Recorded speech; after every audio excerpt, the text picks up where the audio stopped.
Corona virus मरीजों के brain को पहुंचा रहा है नुकसान।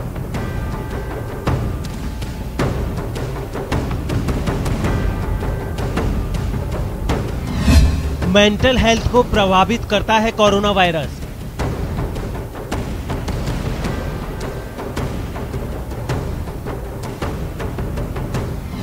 कोरोना मरीजों में से 15% को दिमागी तौर पर परेशानी।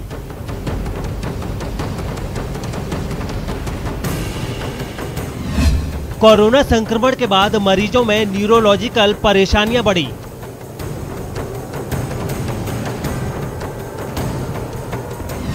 पोस्ट कोविड पेशेंट्स को स्ट्रोक, डिमेंशिया, डिप्रेशन और अन्य न्यूरोलॉजिकल बीमारियों का खतरा।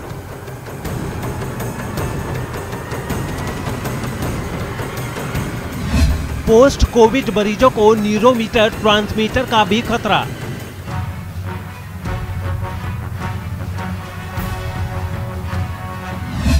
सिर दर्द और याददाश्त कमजोर होने की भी शिकायतें।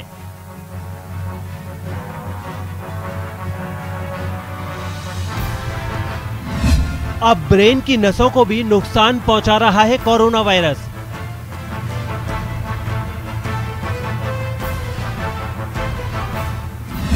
बड़ा सवाल, ब्रेन को कैसे रखें हेल्दी?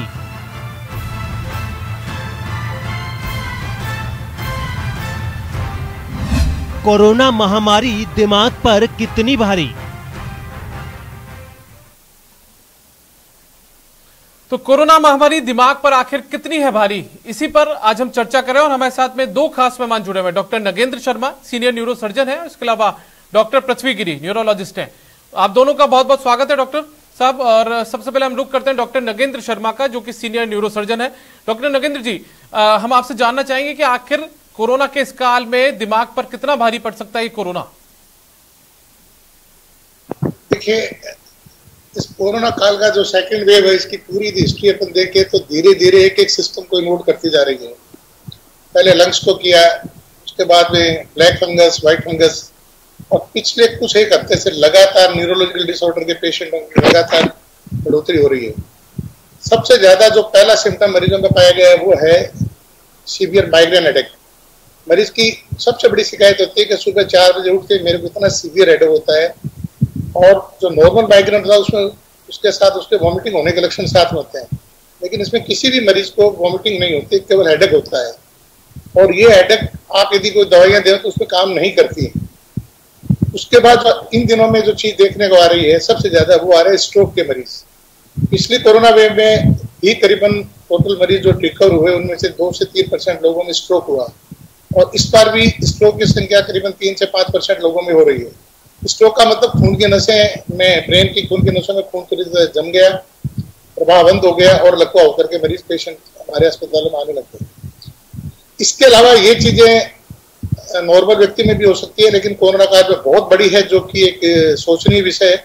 इसके अलावा जो सबसे इंपॉर्टेंट चीज है that is mental irritation and depression, और मरीजों में सुसाइडल टेंडेंसी भी डेवलप कर रही है। जब मरीज बीमार होता है तो वो उसका बिहेवियर एकदम से अलग टाइप का हो जाता है। घर वाले देखते हैं कि इसका व्यवहार इतना बदल गया है कि ये क्या कर रहा है, लेकिन वास्तव में कोरोना वायरस के जो प्रोडक्ट्स हैं वो ब्रेन के न्यूरोट्रांसमीटर सिस्टम, यदि आप हमारे ब्रेन की कार्यप्रणाली में देखें तो सबसे ज्यादा न्यूरोट्रांसमीटर्स जो हैं वो काम करते हैं। अभी इन दिनों आपने देखा हो कि एक न्यूरोट्रांसमीटर्स जो ब्रेन में सबसे ज्यादा एक्टिव रहता है, that is called as a negative neurotransmitter of the brain, that is IL-6, interleukin-6। अभी कोरोना में सबसे ज्यादा जांच में जो इंफ्लेमेटरी मार्कर्स के करा रहे हैं उसमें IL-6 की भी साथ साथ जांच हो रही है। ये तो इंफ्लेमेटरी मार्कर है। ब्रेन में भी IL-6 एक न्यूरोट्रांसमीटर है जो ब्रेन के नेगेटिव मैसेज को कंडक्ट करता है। तो इसकी यदि मात्रा बढ़ती जाती है तो ब्रेन के अंदर ये नेगेटिविटी फैला करके पेशेंट को सीवियर डिप्रेशन और डिमेंशिया, उनमें याददाश्त की कमी आना, एक चिड़चिड़ा स्वभाव, एक अजीबोगरीब सी हालत उनकी हो जाती है। अभी हाल ही में मेरे एक क्लास फेलो मेरे से जूनियर थे, उनकी दिल्ली में अभी कोरोना से डेथ हुई, लेकिन उनकी डेथ का कारण सबसे बड़ा रहा कि सीवियर हेडेक हुआ। हेडेक के बाद उनके बाद बेहोशी आई, बेहोशी के बाद उनको सीजर्स यानी मिर्गी के दौरे पड़ने लग गए। ये भी एक नया सिम्टम इन दिनों में देखना पड़ रहा है कि मरीजों के मिर्गी के दौरे भी बहुत तेजी से शुरू हो गए। और उसके बाद ये पेशेंट अनकॉन्शियस होके या अदर मेनिंजिस जिसको वायरल मेनिंजाइटिस कहते हैं, या तो उस पर डेवलप हो जाती है, या एनकेफेलाइटिस वाले पूरा ब्रेन इन्फिल्ट्रेशन होकर के, लेकिन इतना जल्दी स्प्रेड होता है कि मरीज को आपको इलाज करने का वक्त ही नहीं मिलता है। आप इतना वक्त ही नहीं ले पाते कि आप मरीज का इलाज कर सकें। तो धीरे धीरे जैसे म्यूकरमाइकोसिस और व्हाइट फंगस का केसेस बढ़ रहे हैं, वैसे ब्रेन के फंक्शन डिसऑर्डर्स के पेशेंट भी आने लगे हैं। जो ओल्डर एज ग्रुप के पेशेंट है, जो ऑलरेडी थोड़े बहुत सेरेब्रल डिमेंशिया में या कोई बीमारियों से सफर कर रहे हैं, या लगातार डायबिटीज, हाइपरटेंशन है, जिनमें कोर्टिकल एट्रोफी यानी ब्रेन का सिकुड़न पहले से चालू हुआ है, वो मरीज एकदम से ही एक अलग बिहेवियर करने लग गए। उनकी बात करने की क्षमता खत्म हो गई, बात करेंगे तो पता नहीं किधर की बात किधर जोड़ेंगे। मतलब उनका बिहेवियर और उनकी बात करने का स्टाइल और उनकी याददाश्त को देखें तो वो घर के आदमी को पहचानना एकदम बंद कर रहे हैं। अभी चूंकि ये शुरुआती दौर है, तो अभी ये कहना बहुत मुश्किल है कि इसके आगे चल के किस तरह के सिम्टम और सामने आएंगे। लेकिन ये तो निश्चित हो गया है कि पिछले 8-10 दिन में जो ब्रेन के ऊपर अटैक कोरोना वायरस ने किया है, ये निश्चित रूप से घातक और खतरनाक होगा। यदि समय रहते इस पर अपना आप ही बचाव हो जाता है तो बहुत अच्छी बात है, कोरोना के पेशेंट कम हो जाते हैं। दूसरी क्या सबसे इंपॉर्टेंट चीज है कि इन पेशेंट में हाइपोक्सिया होता है, यानी ऑक्सीजन की लेवल इतना कम हो जाता है कि हमें हाई डोज पर ऑक्सीजन देनी पड़ती है। और ब्रेन की कैपेसिटी बिना ऑक्सीजन के रहने की मात्र 3 मिनट है। 3 मिनट से ज्यादा यदि मरीज बिना ऑक्सीजन के रहता है तो उसके अंदर या तो ब्रेन में पूरी तरह परमानेंट डैमेज हो जाता है। लेकिन क्योंकि ये मरीज हॉस्पिटल में होते हैं, ऑक्सीजन इनको लगातार मिलती रहती है, लेकिन लेवल जो है 94-95% से ऊपर नहीं जा पाता है, वो 80 से 90-95 तक 93 तक ही रहता है। तो इस सैचुरेशन में ब्रेन को जितनी पर्याप्त मात्रा 20% ऑक्सीजन होती है, टोटल बॉडी रिक्वायरमेंट होती है, वो नहीं पहुंच पाती है और धीरे धीरे ब्रेन में डैमेज, हाइपोक्सिक ब्रेन डैमेज चालू हो जाता है। अब आगे चल के पता चलेगा जो मरीज रिकवर होंगे, जिनको हाइपोक्सिक ब्रेन डैमेज हुआ, उनके और नए क्या सिम्टम आए। अभी तक जितने मरीज मेरे पास आ रहे हैं उनमें mainly dementia, severe headache, behaviour disorder, कुछ मरीजों ने सुसाइडल टेंडेंसी डेवलप करके, जोधपुर में मैं बता सकता हूँ 8-10 मरीजों ने तो सुसाइड तक भी कर लिया है। तो ये नई चीजें अभी इन दिनों में देखने को मिल रही है, लेकिन अगले 15 दिन में ये स्थिति पूरी तरह से साफ हो जाएगी कि इन मरीजों को ब्रेन डिसऑर्डर किस तरह के होते हैं और कितने तरह के आते हैं। जी चलिए डॉक्टर पृथ्वी गिरी जी, जिस तरीके से हम डॉक्टर नगेंद्र शर्मा जी को सुन रहे थे कि पिछले 1 हफ्ते से या फिर 10 दिन के अंदर इस तरीके के पेशेंट्स की जो संख्या है उनमें इजाफा हुआ है, सर मैं आपसे जानना चाहता हूं कि इस शुरुआती तौर पर सामान्य लक्षण क्या नजर आते हैं जिससे कि हम पहचान सके कि कोविड ने अब हमारे ब्रेन पर भी हमला करना शुरू कर दिया? बहुत सारे लोग अफेक्ट हुए हैं, ट्रेजेडी भी हुई है, लेकिन बहुत सारे अभी भी इतने सारे लोग हैं जो कंप्लीट ठीक नहीं हो पा रहे हैं। यदि मैं न्यूरोलॉजिकल पॉइंट ऑफ व्यू से इनको बताना चाहूं तो ये एक न्यूरोमस्कुलर प्रॉब्लम और ब्लैक फंगस का प्रॉब्लम है। न्यूरोमस्कुलर प्रॉब्लम की वजह से जो हेल्थ की जो डायमेंशन होती हैं, वो जैसे डॉक्टर साहब ने बताया, फिजिकल, मेंटल, सोशल, इकोनॉमिक, हर तरफ से उनको बर्डन किया है। अभी दूसरा हमारा जो ये समय के साथ में ऑनगोइंग पेंडेमिक में ट्रेंड चेंज हो रहा है। पहले आईसीयू से मरीज घर जाता था, अभी आईसीयू से मरीज जो है वो नेगेटिव होने के बहुत दिनों बाद भी वो ठीक नहीं हो पा रहा है, वेंटिलेटर से नहीं हट पा रहा है। हमारे ओपीडी में जो मरीज कोविड पोस्ट कोविड के हैं वो चल के नहीं आ रहे हैं, वो व्हील चेयर पे आ रहे हैं। डेली लिविंग एक्टिविटी अफेक्ट हुई है। कोरोना ठीक होने के महीनों, कपल ऑफ मंथ्स के बाद भी मरीज अपनी रूटीन एक्टिविटी नहीं कर पा रहे हैं। उनको चलने फिरने, नहाने धोने के लिए असिस्टेंट की जरूरत पड़ रही है। उसके अलावा वर्क लॉस, लोग हैं वो वर्क पे नहीं लौट पा रहे हैं। और हॉस्पिटल में ऑक्यूपेंसी, पहले ऐसा था कि नॉन कोविड मरीज के लिए बेड थे, अभी यहां तक दिक्कत आ रही है कि नॉन कोविड मरीज के लिए भी बेड नहीं है। तो कोरोना ने डायरेक्ट इनडायरेक्ट इसकी मेडिसिन से, लॉन्ग टर्म हॉस्पिटलाइजेशन से कहीं न कहीं हेल्थ को बुरी तरह से डैमेज किया है। इंपॉर्टेंट इसके लिए है कि कई बार कोविड का मरीज पोस्ट कोविड ये समझ के कि मुझे कोविड है, वो इसको बहुत हल्के में ले लेता है और ये प्रॉब्लम है ये आगे बढ़ जाती है। ये ब्रेन से लेके ब्रेन में मेनिंजाइटिस, एनकेफेलाइटिस, स्ट्रोक होना, नसों में दिक्कत, मसल्स में दिक्कत, जीबीएस होना, झुंझुनाहट, सुनपन, क्रोनिक फटीग, ये बहुत एक ब्रॉड स्पेक्ट्रम है जिसके अभी भी मरीज परेशान हो रहे हैं। दूसरा ब्लैक फंगस, हमारे इतने सारे अभी मरीज देखने में आ रहे हैं, लोगों में अवेयरनेस नहीं होने की वजह से कई बार वो स्किन वालों के पास जाते हैं, कई बार वो सोच नहीं पाते। तो ये भी एक बहुत ही बड़ी प्रॉब्लम है ब्लैक फंगस की, जो एक हम मानते हैं कि मेडिकल साइंस में यदि एक बार ब्रेन में इंटर हो जाता है तो वो कैंसर से भी कई गुना घातक और एक डेथ सेंटेंस बन जाता है। तो कोरोना ने directly, indirectly, pre Covid, post Covid, हर तरह से जो सोसाइटी को हर तरह से, चाहे वो मेंस की ट्रेजेडी हुई हो, चाहे उनका इकोनॉमिक लॉस हुआ हो, मेंटल की यदि बात करें, सर जैसे बता रहे थे, हर 3 में से 1 मरीज नर्वस सिस्टम, चाहे वो मेंटल हेल्थ है, लोगों में ओवर थिंकिंग, नेगेटिव थिंकिंग की बहुत ज्यादा टेंडेंसी आ रही है, उसकी वजह से डिप्रेशन और कई सारे इश्यू सामने आ रहे हैं। डॉक्टर पृथ्वी गिरी जी, मैं आपसे एक चीज और समझना चाहूंगा यहाँ पर कि सामान्य तौर पर पोस्ट कोविड जब होता है, कोविड से कोई व्यक्ति मरीज रिकवर हुआ, उसके बाद में उसे सामान्य तौर पर लक्षण किस तरीके के नजर आए कि वो तुरंत किसी न्यूरोलॉजिस्ट से संपर्क कर सके या न्यूरोसर्जन से संपर्क कर सके?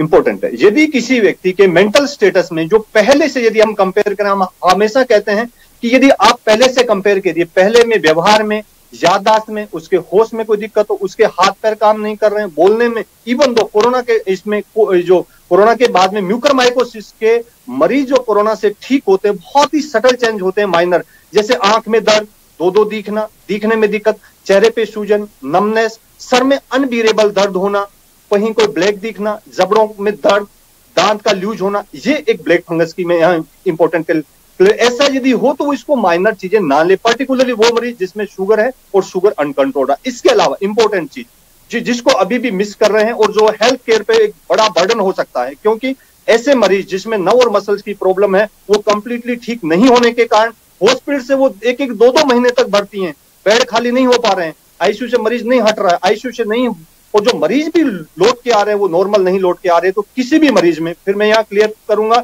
यदि कोई मरीज पहले की कंपैरिजन से उठ के बैठ नहीं पा रहा है, सीढ़ियां चढ़ने उतरने में दिक्कत है, उसको रोटी तोड़ने में, बटन लगाने में, हाथ से पकड़ने में, गर्दन हैंडल करने में, कहीं नमनेस, इस तरह की दिक्कत है, तो वो पोस्ट कोविड को इसको नॉर्मल ना लें और तुरंत डॉक्टर की सलाह दें। डॉक्टर पृथ्वी गिरी जी, अब ये बात तो रही सामान्य तौर पर लक्षणों की या फिर जो दिक्कतें कोविड के चलते सामने आ रही है, न्यूरो की दिक्कतें सामने आ रही है, लेकिन अब इनका सबसे बड़ी बात यह है कि इनका इलाज क्या है, कैसे व्यक्ति स्वस्थ रह सकता है कोविड के बाद में और इसे कोई दिमागी बीमारी ना हो, उसको लेकर भी आप सुझाव दें। इसमें इंपॉर्टेंट है कि कोविड से ज्यादातर ऑलमोस्ट ऑल पेशेंट ठीक हुए हैं, ये अच्छी बात है, लेकिन इसमें पर्टिकुलर सबको सब प्रॉब्लम नहीं होती, ज्यादातर ठीक होते हैं। कुछ पर्टिकुलर रिस्क ग्रुप है, एल्डरली, उम्र ज्यादा है, जिसको शुगर है, क्योंकि शुगर में हमेशा ही लोग हमने पाया है कि वो कैजुअल हो जाते हैं, उनको शुगर कंट्रोल नहीं होने के बहुत सारे एक्सक्यूज होते हैं, वो कहते हैं साहब ये नहीं किया, वो नहीं किया। कोरोना के इस काल में शुगर का कोई एक्सक्यूज नहीं है, शुगर कंट्रोल होना चाहिए, इंपॉर्टेंट। इसके अलावा जो इंपॉर्टेंट चीज है, जो कोमॉर्बिडिटी वाले मरीज हैं, उनको अपने जो मेडिसिन को प्रॉपर ध्यान रखना है। कोरोना के बाद में अनयूजुअल हम बोलते हैं कि जैसे किसी में फटीग है, कोई थकान ज्यादा महसूस कर रहा है, ये भी इसमें इंपॉर्टेंट है। वो रिस्क फैक्टर, मैं यहाँ फिर कहना चाहूंगा कि रिस्क फैक्टर जिन लोगों में है उनको अलग से ध्यान देने की जरूरत है।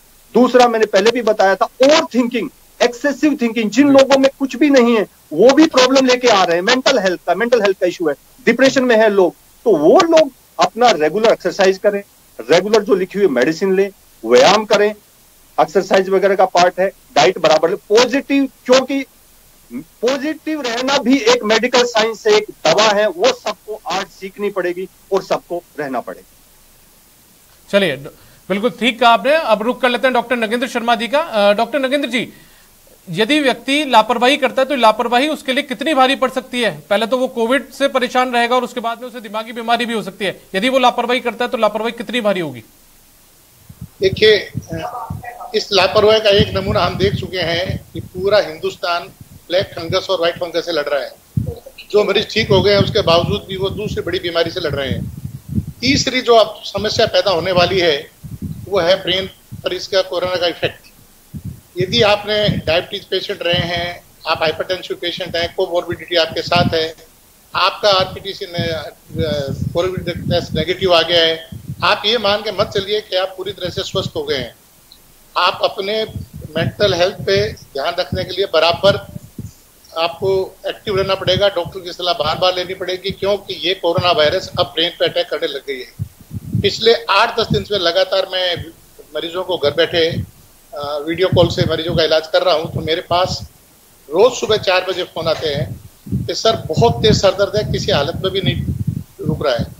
ये एक नया सिम्टम पिछले 10 दिन से मैं लगातार ऑब्जर्व कर रहा हूँ। 4 बजे मरीजों के सीवियर हेडेक, यानी माइग्रेन हेडेक अब इसको माइग्रेन हेडेक है या और कोई तरह का हेडेक कहना ये बहुत थोड़ा सा मुश्किल है, लेकिन लगातार मरीजों के सीवियर हेडेक हो रहा है और उसमें बहुत सारी दवाइयां देने के बावजूद भी मात्र नेप्रोक्सिन एक ऐसी गोली है जो मरीजों के सर दर्द को ठीक कर रही है। क्यों कर रही है ये मैं नहीं बता सकता। दूसरा, इन दिनों में जो मरीज आ रहे हैं अस्पतालों में भर्ती हो रहे हैं वो आ रहे हैं लकवे के, यानी जिन मरीजों ने कोविड के टाइम में अपने कोमॉर्बिडिटी पर ध्यान नहीं दिया, ब्लड प्रेशर को ठीक नहीं रखा, डायबिटीज को कंट्रोल नहीं किया। एक तीसरा जो कॉम्प्लिकेशन इन दिनों में देखने आया जो कि अब ब्रेन डिजीज का कारण बन रहा है वो है कि मरीजों में पल्स रेट ब्रेडिकार्डिया जिसको हम कहते हैं हमारी मेडिकल भाषा वो काफी डेवलप हुई है। मरीजों की पल्स 40 से 50 तक पहुंच गई, उनका ब्लड प्रेशर जो बराबर था उससे थोड़ा कम हो गया है।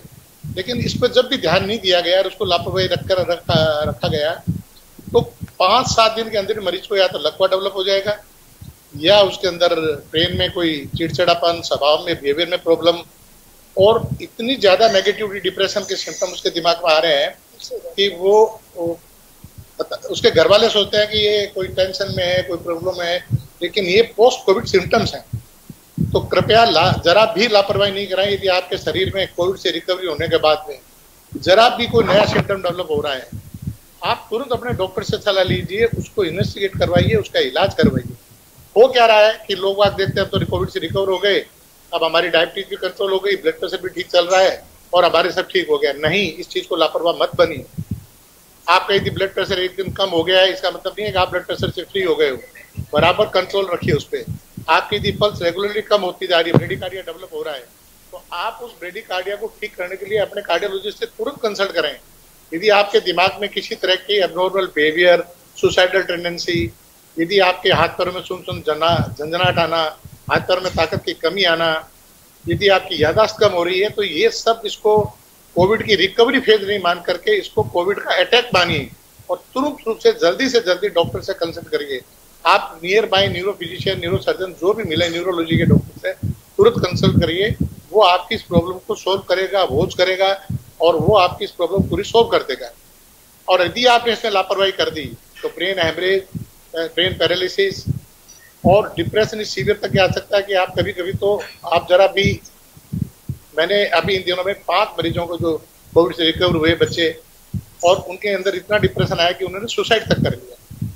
क्योंकि इस दौरान कोविड में जो हमारे न्यूरोट्रांसमीटर्स जो ब्रेन की एक्टिविटी को कंट्रोल करते हैं उसमें IL-6 इंटरल्यूकिन 6 जो न्यूरोट्रांसमीटर है जो ब्रेन में नेगेटिविटी पैदा करने का काम करता है। हमारे जो पॉजिटिव न्यूरोट्रांसमीटर्स हैं वो डोपामीन और ओपिएट्स। आप यदि अपने दिल में पॉजिटिविटी रखेंगे, जैसे मेरे पूरे वक्ता डॉक्टर साहब ने कहा कि positivity is a part of the treatment, is a very positive treatment of this treatment. वो नेगेटिव ट्रीटमेंट इसलिए हानिकारक है कि आपके जो न्यूरोट्रांसमीटर्स, नेगेटिव न्यूरोट्रांसमीटर है वो लगातार सीक्रेट होते रहेंगे और IL-6 की मात्रा यदि ब्रेन में बढ़ गई तो आपके जो सुसाइडल टेंडेंसी डेवलप करने के न्यूरोट्रांसमीटर 5-HT1, 5-HT8-2, यदि इन न्यूरोट्रांसमीटर्स की मात्रा बढ़ गई और आपके पॉजिटिव न्यूरोट्रांसमीटर जैसे ओपिएट्स हैं, डोपामिन है, यदि इनकी कमी आ गई तो आप डिप्रेशन और सुसाइडल टेंडेंसी तक के भी शिकार हो सकते हैं। इसलिए मेरा ये सबको सुझाव है कि कोरोना से ठीक होने के बाद भी कम से कम 30 दिन तक अपनी हेल्थ को पूरा नजर रखिए, कोई तरह की लापरवाही नहीं बरतिए। कोई भी सिम्टम नया डेवलप होता है उसको नेग्लेक्ट मत समझिए, उसको ये मान के मत चलिए कि मैं कोरोना से रिकवर हूँ। हर नया डेवलप सिम्टम आपको एक चेतावनी देके जा रहा है, आपको अपनी हेल्थ को सिक्योर करने के लिए वार्निंग दे रहा है कि आप जल्दी इस कंसल्टिंग डॉक्टर से आज के 25 डॉक्टर नगेंद्र जी, मैं आपको एक बार यहाँ पर रोकना चाहूंगा और डॉक्टर पृथ्वी गिरी जी का रुख करना चाहूंगा। डॉक्टर पृथ्वी जी, आपने उपाय भी बता दिए, आपने लक्षण भी बताए, लेकिन मैं एक चीज और आपसे समझना चाहूंगा। अमूमन कोविड जिसमें भी हो रहा है और वो रिकवर हो रहा है तो युवाओं में एक ऐसी धारणा देखने को मिल रही है कि हम कोविड से नेगेटिव हो चुके हैं, पॉजिटिव के बाद में नेगेटिव हुए हैं तो हम ठीक है। जो दिक्कतें पोस्ट कोविड आएंगी वो सिर्फ जो उम्र दराज लोग हैं, जो बड़ी उम्र के लोग हैं, उनके सामने दिक्कतें आएंगी। तो युवाओं में कितना खतरनाक ये दिमागी बीमारी हो सकती है? देखिए, मैं एक चीज और बताऊं मैं यहाँ पे कि कोविड के ठीक होने के बाद में मरीज का प्री कोविड नॉर्मल करना अभी एक बहुत बड़ा डॉक्टरों के लिए चैलेंज है। कुछ न कुछ कहीं न कहीं दिक्कत रहती है जो कोविड से ठीक हुआ मरीज मिस कर जाता है। पोस्ट कोविड में जो एंटीबॉडी बनती है कई बार वो ऑटो इम्यून बन जाती है, बॉडी को नहीं पहचान पाती और ज्यादातर हमारे जो देखने में आते हैं मरीज वो उनकी नसों पे बाइंड होके और उनके नर्व और मसल को वीक कर देती हैं।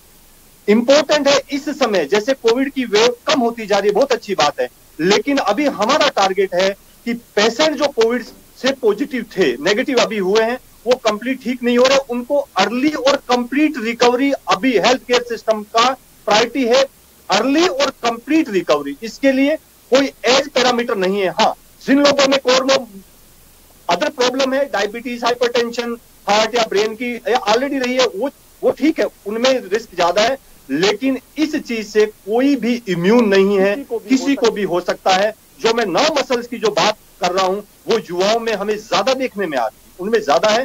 तो पोस्ट कोविड किसी भी इस तरह की, जैसे सर ने कहा था, शर्मा सर ने, कुछ भी आपको अनयूजुअल लगे, जैसे दिखने में, चेहरे पे नमनेस, हाथ में नमनेस, बैठ के उठने में दिक्कत, हाथ में सुनपन, ये नर्वस सिस्टम का, ब्रेन से लेकर नर्व मसल्स की प्रॉब्लम हो सकती है। युवाओं को पर्टिकुलर ध्यान देना है, क्योंकि उनका working days, loss of working days उनका ज्यादा हो रहा है, वो काम पे नहीं लौट पा रहे हैं, सोसाइटी पे दोनों तरफ का बर्डन बढ़ता जा रहा है। इसलिए सबको ध्यान रखने की जरूरत है। कोविड के बाद कोई भी अनयूजुअल असाधारण लक्षण है, वो कोविड का एक नॉर्मल कोर्स ना मान के अपने डॉक्टर से जरूर सलाह लें। चलिए, डॉक्टर नगेंद्र शर्मा जी और डॉक्टर पृथ्वी गिरी जी, आपका बहुत बहुत शुक्रिया हमारे साथ जुड़ने के लिए और तमाम ये महत्वपूर्ण जानकारियां हमारे दर्शकों के लिए साझा करने के लिए। तो डॉक्टर पृथ्वी गिरी जो कि न्यूरोलॉजिस्ट हैं और डॉक्टर नगेंद्र शर्मा जो कि सीनियर न्यूरोसर्जन है, दोनों हमारे साथ जुड़े हुए थे। दोनों बता रहे थे कि बीते एक हफ्ते से 10 दिन के भीतर की यदि हम बात करें तो इसके अंदर बड़ी तादाद में जो मरीज है वो सामने आ रहे हैं, और पोस्ट कोविड होने के बाद में उनके सामने दिमाग से जुड़ी जो बीमारियों की बातें हैं वो लगातार सामने आई है, और ऐसे में उन्होंने अपने महत्वपूर्ण सुझाव भी दिए हैं। और यदि आपको कोई दिक्कत हो तो आप तुरंत चिकित्सक की इस पूरे मसले पर सलाह भी ले सकते हैं। इस बुलेटिन में इतना ही। नमस्कार।